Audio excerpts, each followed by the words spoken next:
Hi everyone, Angus Campbell here. It's Thursday the 10th of October 2024 and here we are in a sea of bikes, but primarily because we're attending the Stafford, I think it's a classic motorcycle mechanics show, they now call it, over the weekend of the 12th and 13th of October. And I've been asked by the BSA Owners Club to bring over the two Furies to display on the club stand in the main hall. So just got to do a bit of bullying, and as you can see, I've brought the show Fury back to the garage, so we can do a bit of bully on that. Also brought back the Rocket 3 because that needs a service, but obviously all of this is an anticipation of the Bonneville will be going soon, as we're, as you can see, nearly complete. Right, so let's get down to business. I'm just going to do a bit of bullying up, but really I shan't show you any of this because it's just a prelude really to getting you a few clips over the weekend of preparing, getting to the show, at the show, coming home. Right, let's get cracking. Right, Friday the 11th, just speaking here with Siggy from the Warrington branch of the BSA Owners. There's this lovely bike which we'll see more of later, and we've arrived at Stafford County Showground, so there's the two of them on the back there, just about to unload them, and we're just going to wheel them up there to the county showground over there, but we camped out here overnight, so here we are at the BSA Owners Club enclosure. Right, let's get them off in the hall. Steve Foden, who's the club's librarian and registrar, arranged everything for this event. He's in the hall now setting up the stand. I think we've got a decent stand in the main hall, quite a big area I think, but anyway, we'll get these off the trailer. I'll bring you back once we're in there. Right, 2 o'clock in the afternoon on Friday the 11th on setup day, so there's the BSA Owners Club stand. We've got it on a corner, and we're in actually the is it Presswood or Presswich Hall? We're not in the main hall, it's one to the left, so this show is actually a bit bigger than I thought. Anyway, we're just setting up at the moment, the bikes are still coming in, so we've got a nice selection of singles, the twin, the Furies, but we've got Rocket 3 coming, I think we've got a parallelogram, Rocket 3 Racer, which I think probably is ex-Martin Russell's. We've got an A65 twin in proper colours, oil-in frame, so there's a B50 over there. So the power set is well represented, courtesy of BSA Owners Club, Steve Foden, and primarily the Warrington branch, I think, are here, who some of whom I've not met before. Right, we'll crack on setting up, and I'll bring you back a bit later on. Oh, just to get your bearings, so we're in one corner of this hall here, which is the one next to the grass at the back. So the main hall is right down the bottom there, through those doors, through there is the bigger main hall. But there's plenty of club stands in this area as well as the odd also jumper. But anyway, should be a good crack. Already got plenty of interest in the bikes. Right, 4 o'clock on Friday the 11th of October 2024, afternoon of setup day. So the last bike for the stand has recently arrived, a Rocket 3, and the stand's all now set up, and the theme is, you know, late BSAs. So I don't think there's one that's any older than, well, there's a 441 Victor, I think, which is probably 69 or 70. But anyway, I'll just give you a quick view of the stand, and then tomorrow I'll go around and just do a bit more in depth of each of the bikes.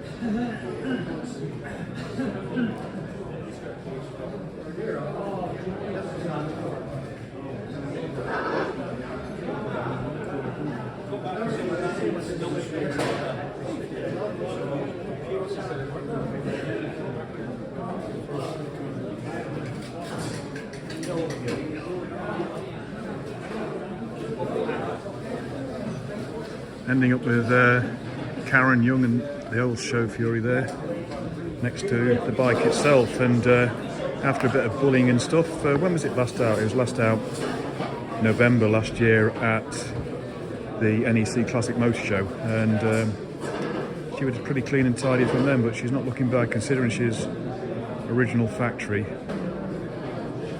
And what is she, 54 years old, almost to the month. Not bad. Right, so I'll come back tomorrow, give you a bit more of an in-depth view of the bikes on the stand, and then over the weekend I'll do a tour of the place and we'll see if we find anything else interesting.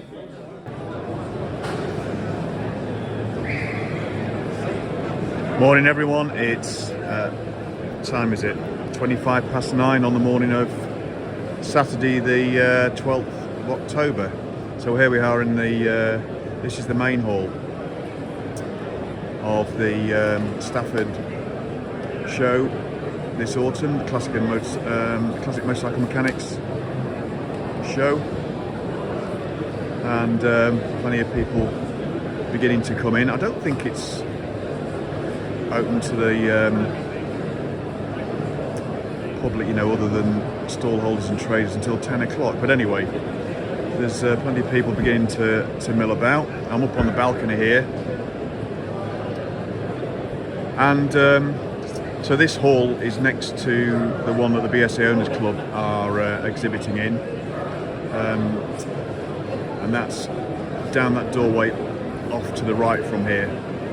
So I'll give you a view of that when I get back down there. But looks like it's going to be reasonably busy. The weather is awful,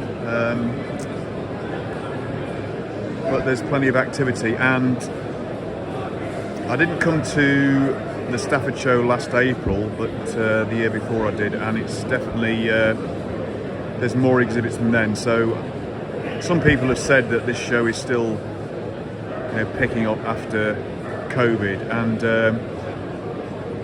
there's plenty of stall holders outside. The field is actually full, so well, things aren't looking so bad just yet, shall we say, anyway. Right, I'll walk through to the hall we're in next door, which is the Presswood Hall, and then later on I'll do I'll get the gimbal out and we'll do a resume of all the bikes on the BSA on this club stand, and we'll do some more views of this place this afternoon and tomorrow as well, just to sort of gauge you know, how popular it still is. I think this one is focused more towards bikes a little later on than mine, you know, probably 80s towards 90s, but there's plenty of the classic British stuff here as well, and most of the clubs are represented. Okay, that's enough of me waffling. Do some more clips over the weekend.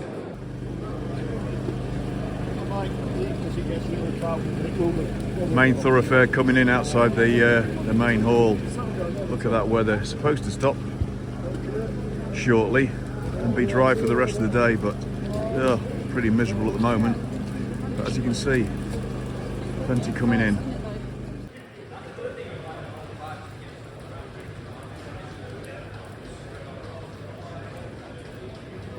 Rain, rain, rain. Looks as grey as hell, but yeah, it's supposed to clear up. These are the two halls here at the back where the Bonham's auctions are taking place, but we can have a quick wander through there if you like, as they're allowing people into the hall this time around the periphery without asking for an entrance fee, and then to get in beyond this fence here, that's when you pay the entrance fee. Anyway, we're not going to do that, but there's plenty for sale. There's another hall at the back there through there, again for Bonhams, so there's quite a few lots.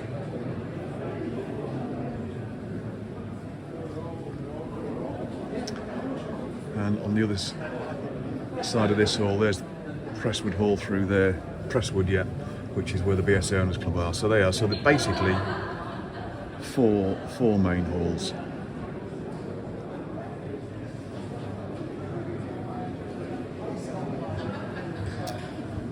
Right. Well, in addition to coming back later on with you know, a more detailed view of the bikes on the BSA Owners Club stand, I will be touring around the place, and if we find any interesting bikes, we'll do some short clips as always with them.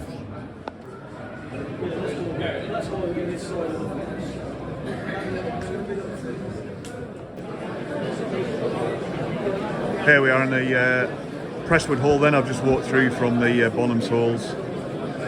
Not even 10 o'clock yet and quite busy. You can see the where we are, BSA Owners Club, in the corner over there. And we've got a mix of auto jumble and club stands in here, but yeah, busy hall. And plenty of interest already, not even 10 o'clock yet.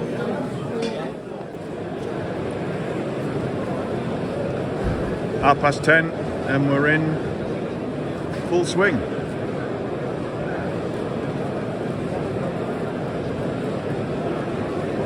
Been very busy already at the BSA Owners Club stand, but we'll get some more pics of that a bit later on.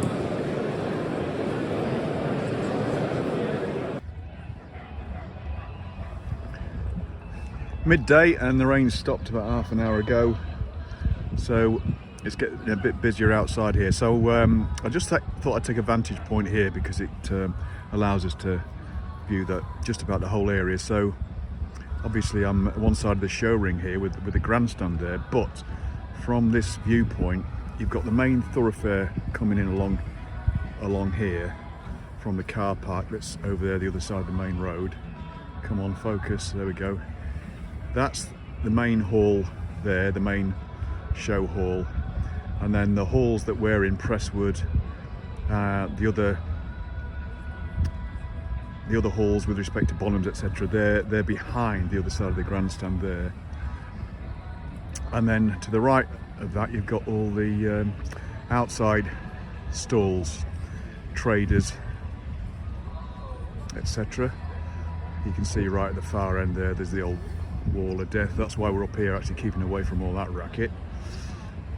So that extends across here, so that's full of stall holders, fairly busy. And then behind me is all the camping area, etc., which extends far back there. So that gives you a sort of view of the whole showground and the sort of layout. Hopefully that's helpful. But yeah, pretty busy.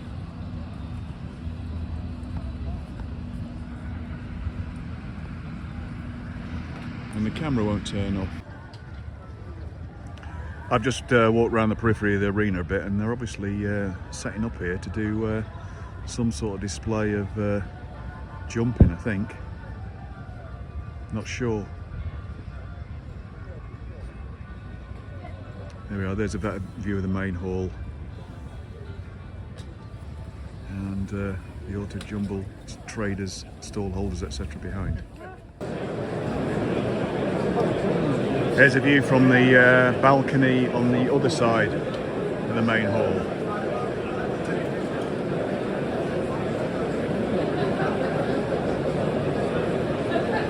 And just below us here we've got all the private individual entries. And there's definitely a lot more there than the last time I attended the April show last year. There was only half as many as this. So, you know, there's mostly grey-haired people here, but a bit more encouraging maybe.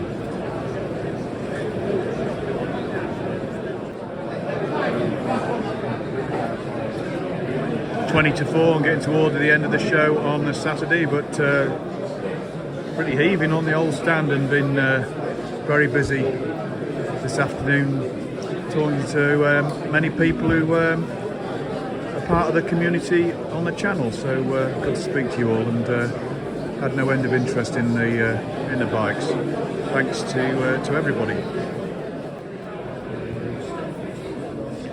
Right, 4:45 in the afternoon, so everything's died down, but I've only just finished chatting to interested parties, so I had plenty of interest again.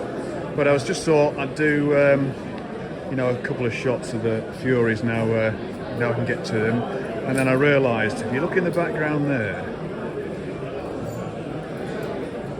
that bike there. We'll do some more close-ups tomorrow, but that's the Furies Nemesis. And I'll leave you to think about that before we come back tomorrow. Cheers. Morning, 8:20 on Sunday the 13th. And a few spots of rain in the night, but mainly dry. Cold this morning, but at least it's not raining, pretty dry. We're up in it pretty early and going to nip over to the hall now before it opens to the public, and we'll do a video of the bikes on the BSA Owners Club stand. Right, here we are then, club stand.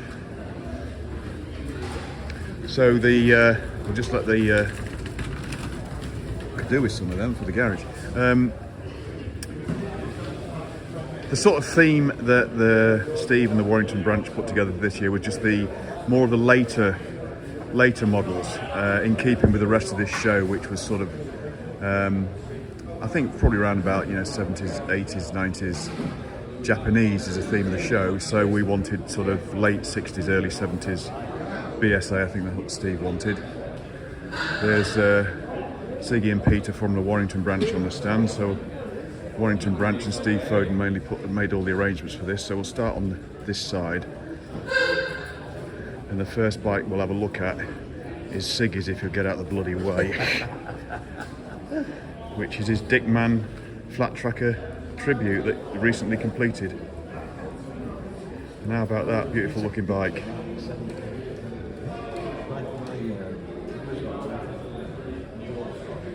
So I don't think he's run it up yet.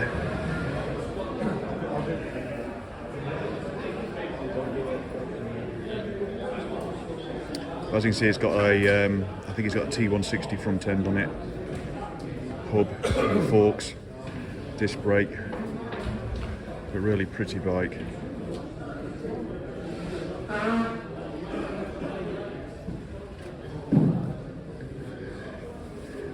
Next up, we've got Steve Foden's oil-in frame A65 Lightning, and it's a later frame with a lowered rear end to make the seat height lower, so effectively it's sort of 72.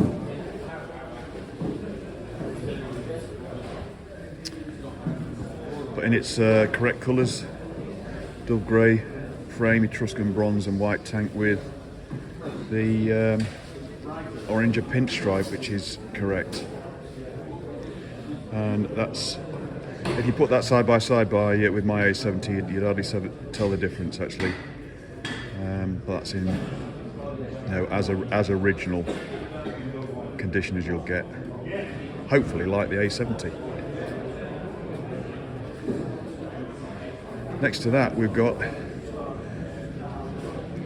Phil's B50 SS, Gold Star SS.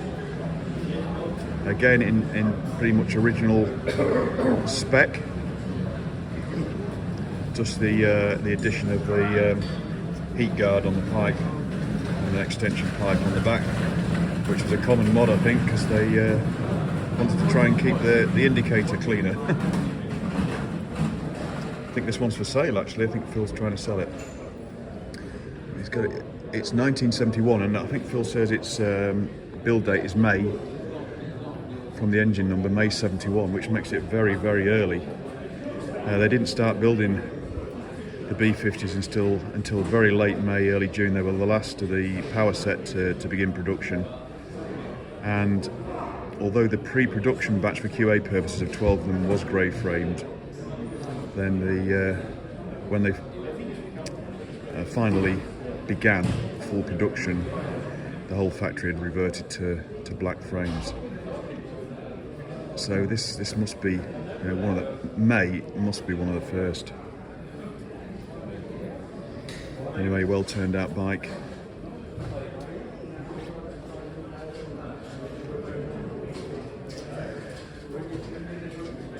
Then next to that we've got Hayden's 72 Rocket 3 with a bread bin tank. You don't see many sort of Mark II Rocket 3s really with the bread bin. Most have got the export tank like mine.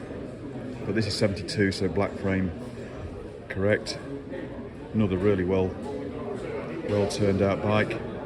I'll notice he's chosen to put the fishtails on the back rather than the standard sort of megaphone style like mine, which I do like. I think it sets it off.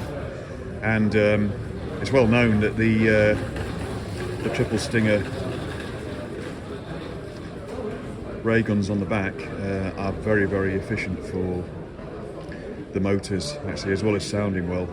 They're a very efficient silencer.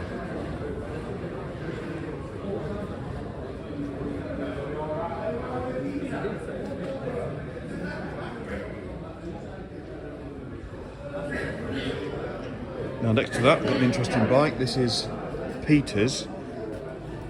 Now, you can see it says 441 Shooting Star, and this is 1968. Now, everybody associates the 441 with the Victor, which is what it was called in the UK, but this one was originally exported to the US before returning to the UK, and apparently in the US they called it the 441 Shooting Star, so it's a 441 SS.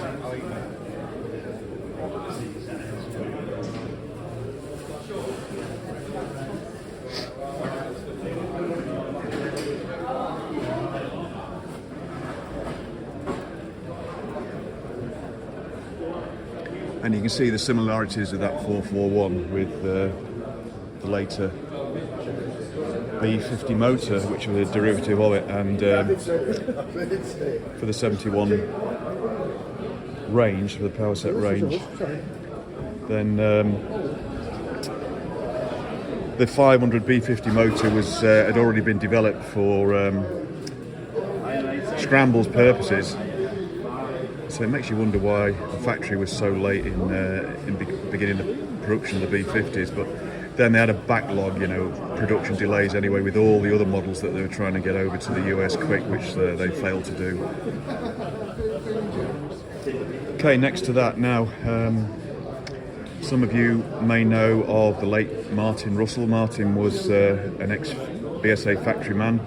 I knew him quite well. He was a test rider for the Furies in the day, and went over to Kitts Green later on, and then when NVT closed down, he set up his own business, Russell Racing, in the sheds at the back of Kitts Green, where he stayed until with his own business of maintenance and fabrication of triples and all things British, really. He made some parts for me for the Fury. Well, sadly, Martin passed away, I think it's the year before last now. And this is one of his bikes, which is a parallelogram racing triple, which he designed and built, and the purpose of that was to maintain the chain tension through all movement of the rear end. It wasn't that long ago that I was at Cadwell Park, where Martin was there with this bike, letting Tim Woolley race it at that meeting. It sounded very well. Anyway, this is in the custody of John Young at the moment. It's still part of Martin's estate, with other assets and bikes of his, which are still obviously being managed through probity. But it's nice to see it here. Martin also had a production racer too.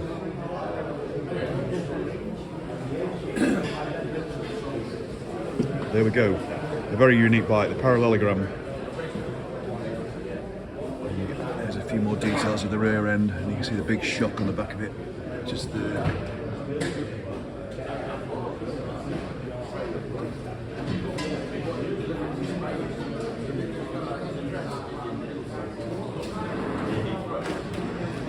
And finally, on the other side of the stand, we've got the two Furies, which I know pretty well.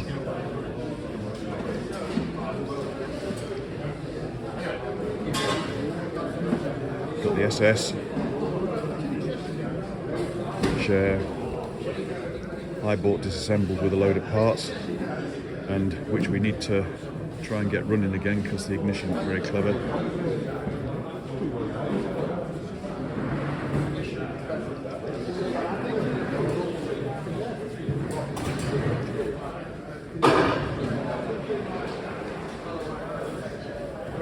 And then next to it, which we'll go over to in the moment, is the Roadster. So the difference between the Roadster and the SS is obviously high level pipes, chrome mudguards, and an optional set of handlebars which are a bit lower, and black brake plate. Also, it's got a allegedly quickly detachable headlight through wiring harness, junction blocks underneath the tank, which you'll never see. And I can assure you, there's no way. It is detachable, but it's not quickly detachable, that's for sure. And then next to that, the Roadster Fury, so low-level chrome pipes. On the SS, those are black chrome. I don't think they weren't black chrome originally. They were slightly matter finish on the high-level pipes. But I put black chrome on when I made these up for a bit more durability, but obviously the way to go these days will probably be ceramic coating. But anyway, on the Roadster, we've got low-level normal chrome pipes, painted mudguards in keeping with the tanker side panels, and then slightly higher bars. But other than that, exactly the same. Oh, silver brake plates on the other side. So this is, just to remind you, those that don't know it, this is the it's a show Fury. There are no internals in it. It was built for the press launch at the Royal Lancaster Hotel, the really lavish launch in November the 10th, 1970, with all the other models in the range. And it's also the very bike that's featured in the publicity photos that were taken and distributed at the time at that show and afterwards. And there's Karen Young, who we can't trace, with the very same bike. And there we are.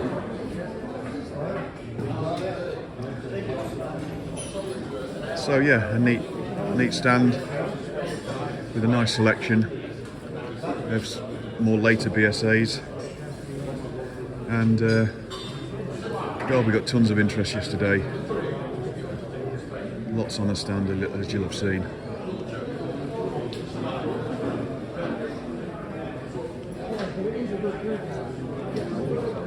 What I like about it,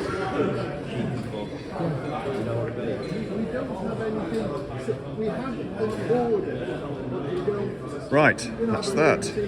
Now then, another clip coming straight up for a bike very close by that we mentioned yesterday.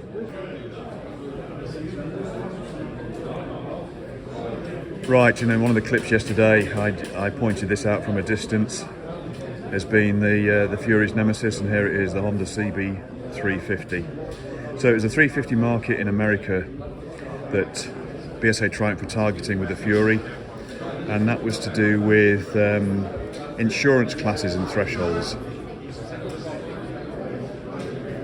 Now this is a 73 one, but essentially the motor's the same. The 7071 had different styling on the tank and side panels, but essentially the same bike. But this was already released and established by the time they were in the final development of the Fury, and they literally sold millions of these in the US. So it was well ahead. So I say, as apart from a few styling changes, it's very similar to the 71 CB350, and also the more sort of scrambler style CL350 as well.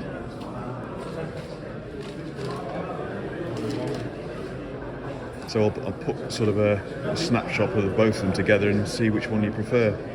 There's a nice, this one is for sale on a trade stand, and it's had some work done to it, but in pretty original condition, very standard.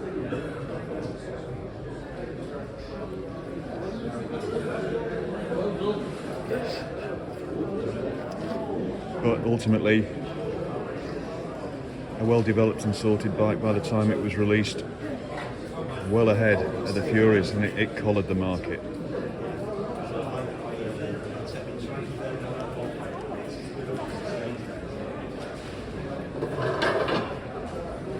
So excuse us having a Honda in a BSA Owners Club video.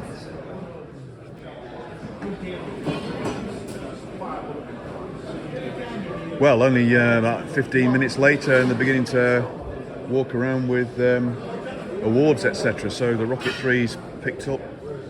They are highly commended. And yeah, still with that bread bin tank, yeah, still a nice looking bike, the old Mark II. But yeah, the ray guns do set it off. And then, well, humbled again, the old Show Fury, got a highly commended too.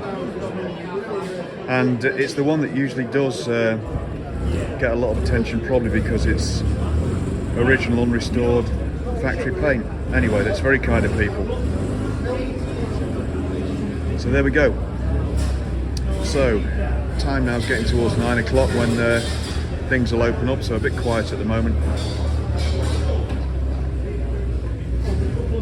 But next thing is, a bit later on I'll be walking around the show, and I will do some clips of any interesting bikes. There is one in particular that I found which will be interesting and probably polarise opinions. And it's a pre-war BSA engine, quite well known. Anyway, you'll recognise the engine as soon as you see it, but you won't recognise the rolling chassis it's in. Right, back later. Just quick clip, 9:30 Sunday morning. So just wanted to show that the gentleman just here, that's Frank Melling, who's visiting the stand, and Frank's one of the last BSA works riders from the early 70s, I think, on the scramble side, and maybe actually did a bit of test riding on the early prototype Triumph Adventurer, I think. But anyway, there's been articles in magazines recently, but that's Frank. Also, one person that I saw yesterday walking around taking an interest in everything, and especially over at Bonham's, where he might be probably looking for additional examples to put in his museum, was Sammy Miller. He's here too. But anyway, still a bit quiet at the moment, but I think the show is now open. I would imagine that, you know, today won't be as busy as yesterday. Anyway, let's see. Already had a few conversations with people that follow the channel. Just been talking a lot about Silver Jubilee, so that's enough of that. But anyway, as I say, a bit later on we'll zip round the show and I'll show you some interesting bikes, one or two interesting bikes that I've found, and maybe look at a T140E Triumph, just to compare one or two things with the Silver Jubilee that we've been doing. Anyway, enough of that. BSAs, that's what we want. Right, about 11:15 on Sunday morning, so going for a bit of a walk around, find some interesting bikes. And here's a T25 SS Triumph Blazer, absolute spitting image of a B25 SS, and these were actually built at BSA Small Heath. Now, whether or not they put the tank and the Triumph badge on there, I'm not sure, but there is a story whereby in 1973 there were more B50 MXs, Victor MXs, built at Small Heath for the American market, the ones that were slightly detuned, before they then reverted to Triumph when they were phasing out the BSA name, and the B50 MXs became the Triumph Avenger TR5 MX. There's a story there that the TR5 MXs were also built at Small Heath, but that they were sent to Meriden to have the Triumph badges applied. I don't know whether that's true or not, but that's the story. Then of course, they weren't the last bikes to be built at Small Heath. The last bikes to be built there, I believe, were the T160 Tridents in 1976.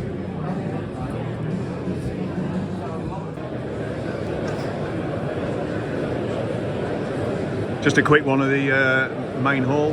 Yeah, coming up to midday on Sunday. Yeah, quite busy down there because I think it was Carl Fogarty down there, just on the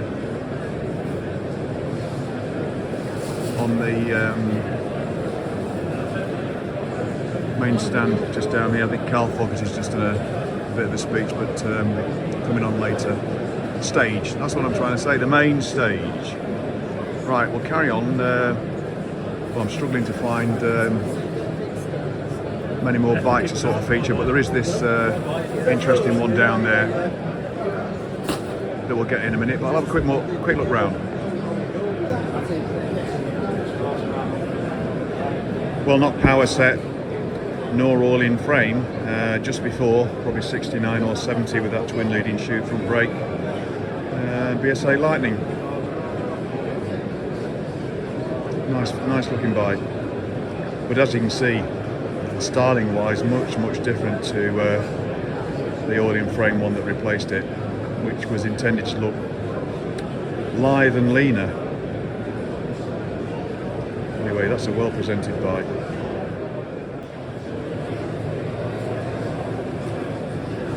Well, there's an interesting little stand of police bikes, and there in the middle is a 3-unit twin. Now from here, you'll have to forgive me because I'm not anywhere near an expert on these at all, and I know that there's one fin difference on the barrel between the A7 and the A10, but I can't tell from here. So there we go. And oh, this is by the by because I'm a triple man too, but that is actually a Cardinal. There you go. One of the last bikes to be built at Small Heath, I think. It's an A10 650. There you go. See it a little bit better from this side. Still with all of its equipment. Light single seat panniers, telephone box, siren. I would imagine it have a different wiring scheme as well for lights, etc. Yeah, quite interesting. Well, I know it's a Triumph, but it's another oil in flame flat tracker with its original conical up brake, which probably wasn't the best for flat tracking. But again, silver frame, which looks nice. ARD magneto and stuff on the front. Anyway, oil in frame, that's what caught my eye. And I do like flat tracker style bikes. It might be a future project if they send it to mine. Right, here we are at the bottom of the main hall, right in the middle, next to all the private exhibitors' bikes, and also next to it the Vintage Japanese Motorcycle Club. And I was brought up on Jap bikes and passed my test on them, so I'm not averse to them, but they haven't got a Honda Black Bomber on there, which I would have quite liked to have seen.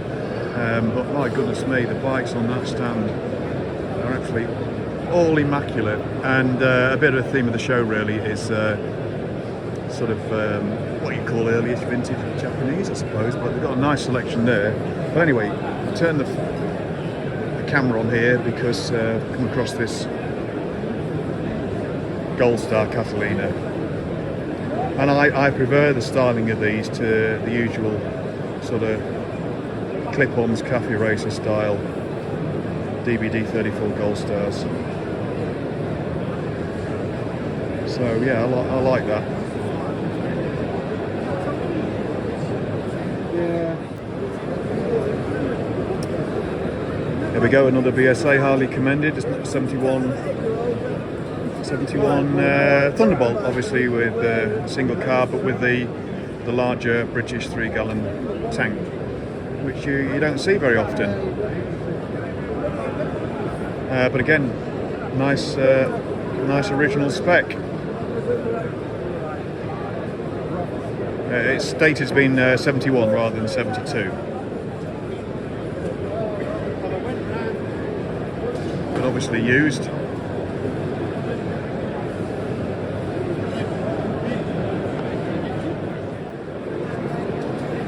There we go, here's your comparison with the Catalina we've just seen. More of your traditional cafe racer style. I've never been fond of, you know, clip-ons from the point of view of an aesthetic look of a bike. So apologies for that.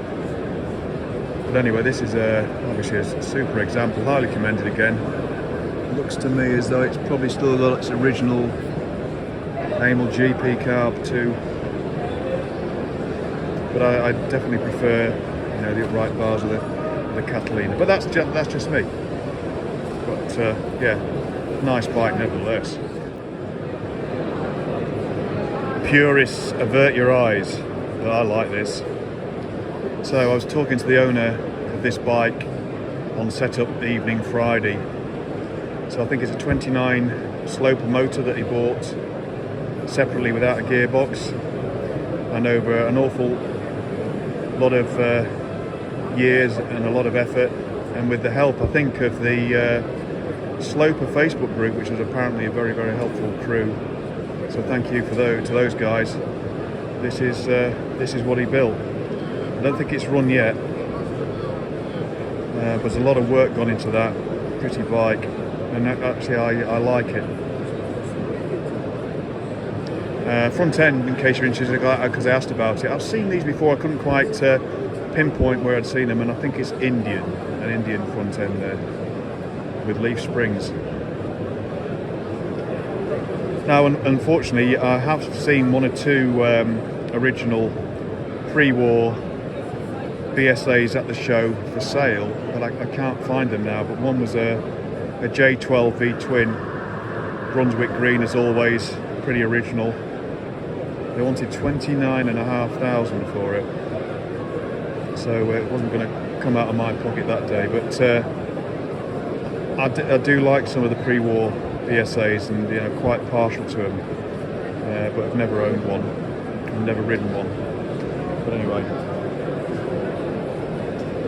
I say, not one for the purists really, but I just appreciate that bike and the effort that's gone into it. And actually I like the colour too. Of course we're not quite dove grey, but hey, not far off. Just a quickie, here's a YouTuber apparently taking some shots for his channel, so we'll get his details in a minute and we'll do a quid pro quo. Right, Simon, just say what your YouTube channel is. Simon, that's Simon, that biker Simon. Right, he's been getting some clips of these, and there's joy lines there from the Trident Rocket 3 Owners Club, and also the Tiger Cup Terrier Club. Register, sorry. That obviously I know from TR3OC, and we get on, and we have mutual interests. Yes, there you go. So he's been on every stand today. Yeah. Everywhere we go, she's on the stand. Cheers, everyone.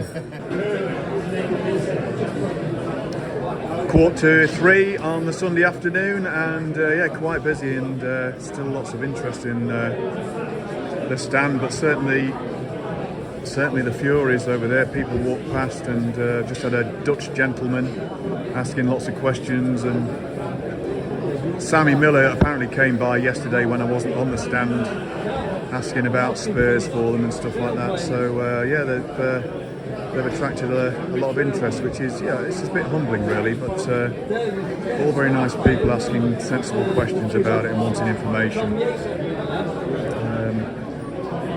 Now, a bit later on, in about an hour's time maybe, the gentleman on the stand behind with the CB350 there has kindly agreed to let us move it over to the Furies, and we'll do a comparison pick.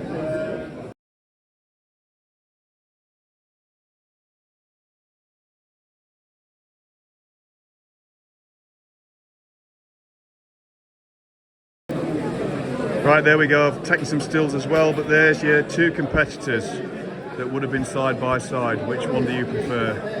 Poor old Karen Young must be thinking, what the hell is he doing? So the kind gentleman that's loaned us the CB350, do you want to give us a name and what your company is? Because it's for sale, isn't it? Right, it's just Adrian, not a company, Adrian Day, but it's for sale.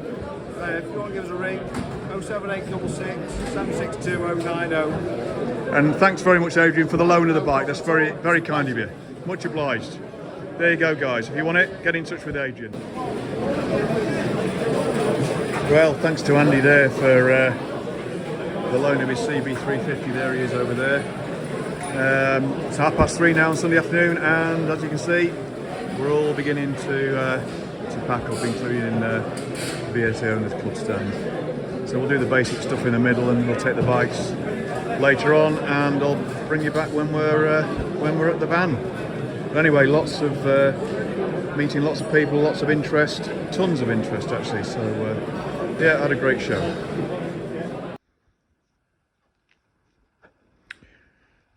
Right, Sunday evening, and back in the garage. Apologies, I forgot to get a clip or two of loading up the trailer and the van before we left, because I was still getting people coming up to me when I was leaving, complimenting me on the bikes, and so that was very nice. So had a very enjoyable weekend actually, meeting up with fellow members of the BSA Owners Club supporting the stand. We had tons of interest, met lots of you that follow the channel, Bill, Phil, lots of other people. So really busy but enjoyable weekend. So yeah, really pleased that I went. Right, so next up for these two are going to be the same two going over to the NEC Classic Motor Show, which is on from the 8th to the 10th of November, when it's going to be joined by a special relative of these two to make up a bit of a showcase on the stand, and that is the original Edward Turner first 350 DOHC twin prototype. At the time they were going to call it the Toledo, but basically that was the forerunner of the redesigned Fury and Bandit by Hopwood and Heel. And in the meantime, we'll finish this off. You see the Rocket 3s over there, so we'll get we need a service doing on that. But anyway, yep, back out supporting the BSA Owners Club stand at the NEC next, and I'll see you all then. Thanks very much for watching, everybody. Hope that was useful, giving you a feel for the show and the weekend, and see you all again soon. Cheers, bye-bye.